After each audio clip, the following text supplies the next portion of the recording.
السلام علیکم ورحمۃ اللہ وبرکاتہ۔ عزیز طلبہ، جس طرح ہم سورۃ الانفال تقریباً مکمل کر چکے ہیں، صرف آخری رکوع آخری سبق باقی ہے، تو آج ہم وہ پڑھیں گے الدرس الثالث جیم۔ ابھی ہم نے الدرس الثالث جیم اس کا ترجمہ اور تشریح پڑھنی ہے، تو آپ نے اس سبق کو غور سے سننا ہے اور پھر اس کو سمجھنے کی کوشش کرنی ہے۔ تو یہاں پر اگر اس پورے رکوع کا پورے سبق کا خلاصہ میں آپ کے سامنے پہلے سے بیان کروں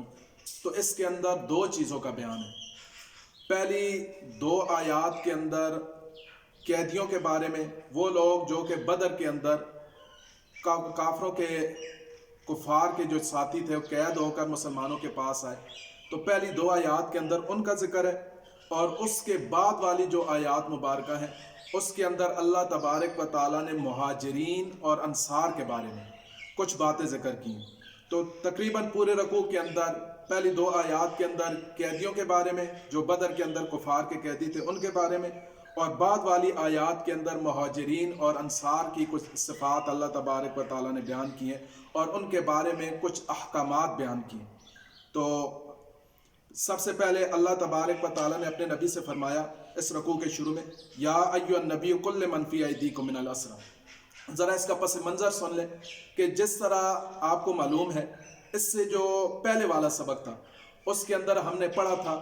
کہ جنگ بدر کے اندر جو لوگ قید ہو کر آئے تو ان کے بارے میں نبی کریم صلی اللہ علیہ وسلم نے صحابہ کرام کے ساتھ مشورہ کیا کہ ان کے ساتھ کیا معاملہ کیا جائے۔ تو اس وقت حضرت عمر فاروق رضی اللہ تعالیٰ عنہ کی رائے یہ تھی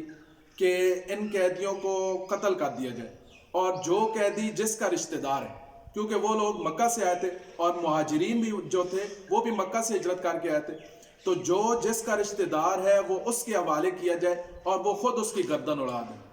جبکہ حضرت ابوبکر صدیق رضی اللہ تعالیٰ عنہ اور خود نبی کریم صلی اللہ علیہ وسلم کی رائے یہ تھی کہ ان قیدیوں سے فدیہ لیا جائے اور ان کو چھوڑ دیا جائے۔ تو اب فیصلہ یہ ہوا کہ ان سے فدیہ لیا جائے اور ان کو چھوڑ دیا جائے۔ تو اب جب فدیہ دینے کا معاملہ آیا، کیونکہ فیصلہ تو یہ ہو گیا کہ ان سے فدیہ لیا جائے گا اور ان کو چھوڑ دیا جائے گا، تو جب فدیہ لینے کا معاملہ آیا تو ان قیدیوں کے اندر بھی دو قسم کے لوگ تھے۔ ایک وہ لوگ تھے کہ جن کے دل کے اندر اسلام کی محبت پہلے سے موجود تھی، وہ اسلام لانا چاہتے تھے، جیسے حضرت عباس رضی اللہ تعالیٰ عنہ وغیرہ۔ یہ ایسے لوگ تھے کہ جن کے دل کے اندر ایمان کی اسلام کی حقانیت موجود تھی اور ان کے دل میں یہ تھا کہ ہم اسلام لے آئیں گے، لیکن جب مکہ والے مسلمانوں کے خلاف نکلے لڑائی کے لیے تو مجبوراً ان لوگوں کو بھی ساتھ آنا پڑا۔ تو اب جب فدیہ دینے کا معاملہ آیا تو انہوں نے اپنی جو ان کے دل کے اندر ایمان تھا اس کا اظہار کیا کہ ہم تو مسلمان ہونا چاہتے ہیں۔ تو اس پر اللہ تبارک و تعالیٰ نے اپنے نبی سے فرمایا کہ آپ ان سے کہہ دیں کہ ابھی تک کیونکہ انہوں نے ہجرت نہیں کی تھی، مسلمانوں کے پاس نہیں آئے تھے، تو لہٰذا ابھی تو ان کو فدیہ ادا کرنا پڑے گا، لیکن اس فدیے کے بدلے میں اللہ تبارک و تعالیٰ ان کو یہ انعام دے گا کہ ان کو اس سے بہتر عطا کرے گا، یعنی جو ابھی یہ خرچ کریں گے اس سے اللہ تبارک و تعالیٰ ان کو زیادہ دے دے گا، اور دوسرا اللہ تبارک و تعالیٰ ان کے گناہوں کی بخشش بھی کر دے گا۔ تو پہلی آیت مبارکہ کے اندر ان قیدیوں کے بارے میں اپنے نبی کو ارشاد فرمایا، یا ایھا النبی، اے نبی صلی اللہ علیہ وسلم، قل لمن فی ایدیکم من الاسری، آپ کہہ دیجئے ان سے جو آپ کے ہاتھ میں قیدی ہیں، ان یعلم اللہ فی قلوبکم خیرا، اگر اللہ تبارک و تعالیٰ تمہارے دلوں کے اندر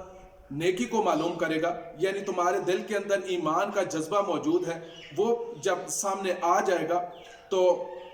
یؤتکم خیرا مما اخذ منکم، اللہ تبارک و تعالیٰ جو تم نے دیا ہے اللہ تبارک و تعالیٰ اس سے تم کو بہتر دے گا،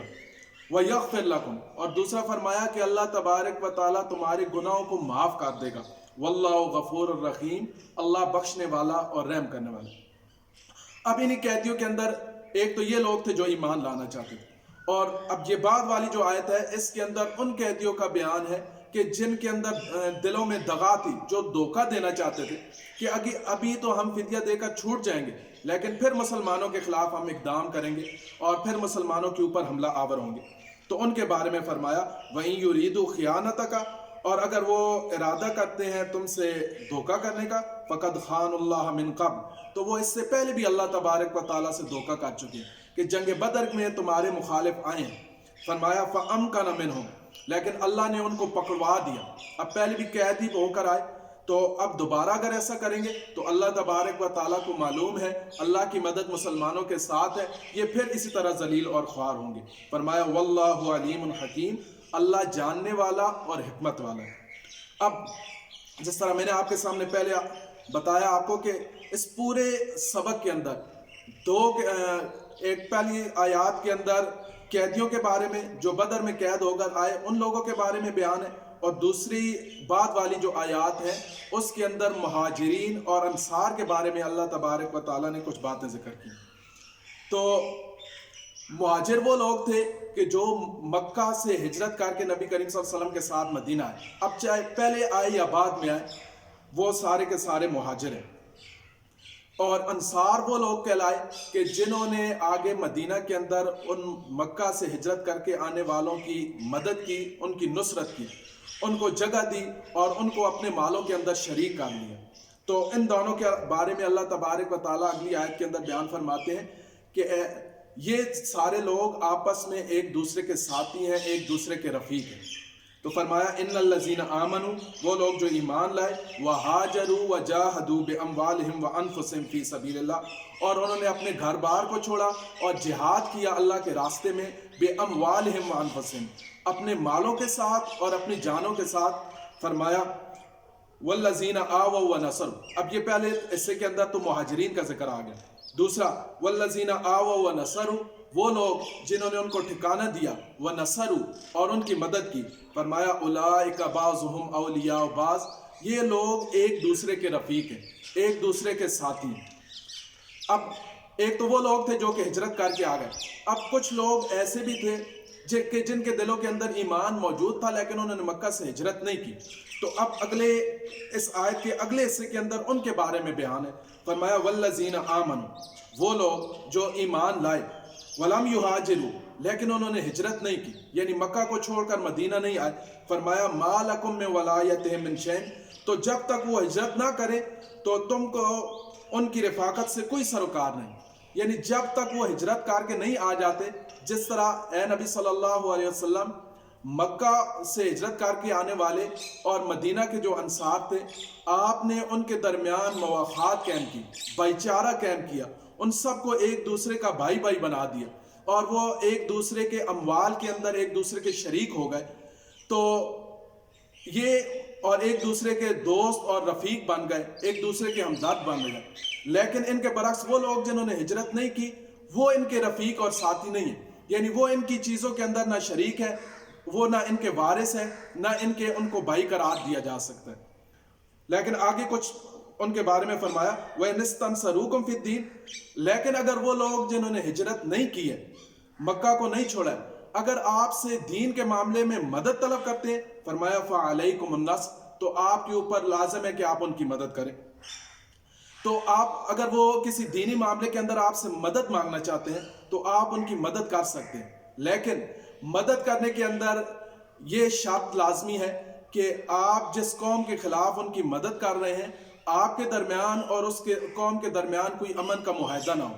اگر کوئی معاہدہ موجود ہے تو پھر آپ مدد نہیں کر سکتے۔ مدد اس صورت میں ہے کہ جب آپ کا اس قوم کے ساتھ معاہدہ نہیں ہے، معاہدے کی صورت میں مدد نہیں ہو سکتی۔ فرمایا الا علی قوم بینکم و بینہم میثاق، مگر یہ کہ آپ کے درمیان اور اس قوم کے درمیان کوئی صلح کا معاہدہ ہو۔ واللہ بما تعملون بصیر، فرمایا اللہ جو تم عمل کرتے ہو اس کو دیکھ رہا ہے۔ تو اس صورت میں آپ نے ان کی مدد نہیں کرنی، اگر معاہدہ نہیں ہے تو پھر آپ دین کے معاملے میں ان کی مدد کر سکتے ہیں۔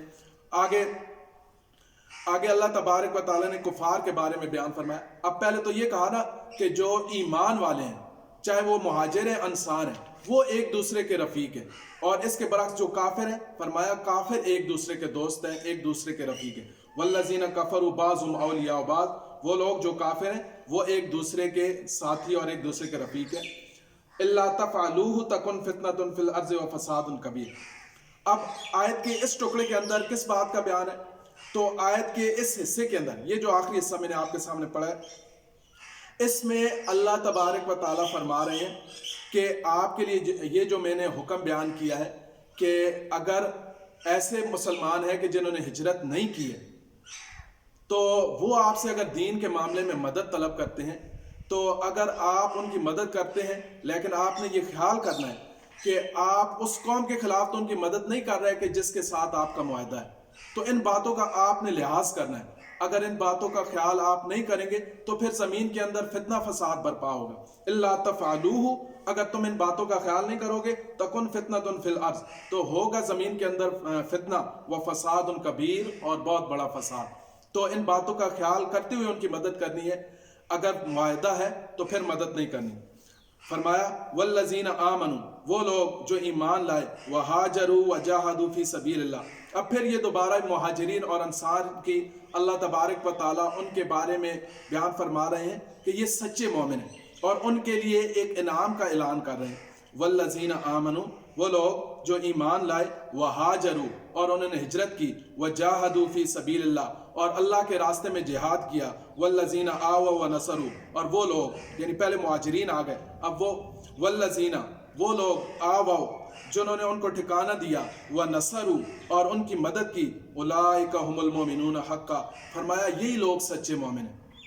یعنی یہ مہاجر بھی اور یہ انصار بھی سچے مومن ہیں، اور آگے ان کے لیے نتیجہ کیا ہے؟ لہم مغفرۃ ورزق کریم، ان کے لیے اللہ کی طرف سے مغفرت بھی ہے اور عمدہ روزی بھی ہے، کہ جنت کے اندر جب وہ جائیں گے تو اللہ تبارک و تعالیٰ ان کو اس کا اعلیٰ بدلہ عطا کریں گے۔ فرمایا والذین آمنوا من بعد وہاجروا وجاہدوا معکم فاولئک منکم۔ اب پہلے میں نے آپ کے سامنے بیان کیا کہ ایک تو وہ لوگ تھے کہ جو مکہ سے ہجرت کر کے آئے، جو مہاجر کہلائے، اور ایک وہ تھے جو ان کی آگے مدد کرنے والے تھے، وہ انصار کہلائے۔ لیکن کچھ لوگ ایسے تھے کہ جن کے دلوں کے اندر ایمان تو موجود تھا لیکن انہوں نے ہجرت نہیں کی تھی۔ تو جب تک انہوں نے ہجرت نہیں کی تھی، اللہ تبارک و تعالیٰ نے فرمایا کہ وہ مومنوں کے، مہاجرین اور انصار کے رفیق اور دوست نہیں ہیں۔ لیکن جب بعد کے اندر وہ بھی ہجرت کر کے آ گئے اور نبی کے ساتھ جہاد کے اندر شریک ہوئے تو فرمایا اب یہ بھی تمہارے ساتھ مالوں کے اندر شریک ہو گئے۔ اور پہلے تو حکم یہ تھا نا کہ اللہ تبارک و تعالیٰ کے نبی نے ایک مہاجر کو ایک انصاری کے ساتھ کا بھائی بنا دیا، اور اس کے مالوں کے اندر وہ سارے ایک جو جس کا بھائی تھا وہ اس کے ساتھ اس کے مال میں بھی شریک ہو گئے۔ اور لیکن جب بعد کے اندر مکہ سے وہ لوگ جنہوں نے ہجرت نہیں کی تھی، اور یہ جو لوگ مہاجر ہجرت کر کے آئے تھے ان کے قریبی رشتہ دار تھے، بعد کے اندر جب یہ ہجرت کر کے آ گئے تو اب قرآن نے پہلے حکم کو منسوخ کر دیا اور یہ حکم بیان کیا کہ اب جو ایک دوسرے کے قریبی رشتہ دار ہیں وہ ایک دوسرے کے وراثت میں شریک ہوں گے۔ تو گویا جن لوگوں نے پہلے ہجرت نہیں کی تھی اب ہجرت کر کے آ گئے تو اب وہ ان لوگوں کے وراثت کے شریک ہیں۔ تو اس کے بارے میں فرمایا والذین آمنوا من بعد، وہ لوگ جو ایمان لائے من بعد، اس کے بعد، وہاجروا، اور انہوں نے ہجرت کی، وجاہدوا، اور انہوں نے جہاد کیا، معکم، تمہارے ساتھ، فرمایا فاولئک منکم، بے شک وہ لوگ تم ہی میں سے ہیں، یعنی اب وہ بھی تمہارے ساتھ ہیں، وَأُولُو الْأَرْحَامِ بَعْضُهُمْ أَوْلَىٰ بِبَعْضٍ فِي کتاب اللہ، لیکن آگے فرمایا اور رشتہ دار خدا کے حکم کے روح سے ایک دوسرے کے زیادہ حقدار ہیں۔ یعنی پہلے تو انہوں نے ہجرت نہیں کی تھی تو اس وقت تو وہ رفیق اور ساتھی نہیں تھے، لیکن اب وہ ہجرت کر کے آ چکے ہیں تو اب وہ پہلے والی بات، پہلا حکم ختم ہے کہ مہاجر اور انصار ایک دوسرے کے ساتھ شریک ہیں وراثت کے اندر، بلکہ اب حکم یہ ہوگا کہ اب جو ایک دوسرے کے قریبی رشتہ دار ہیں، جو خون کے رشتے ہیں، وہ وراثت میں ایک دوسرے کے حقدار ہوں گے۔ فرمایا فی کتاب اللہ، اللہ کے حکم میں، اللہ کی کتاب میں، ان اللہ بکل شیء علیم، بے شک اللہ ہر ایک چیز کو جاننے والا ہے۔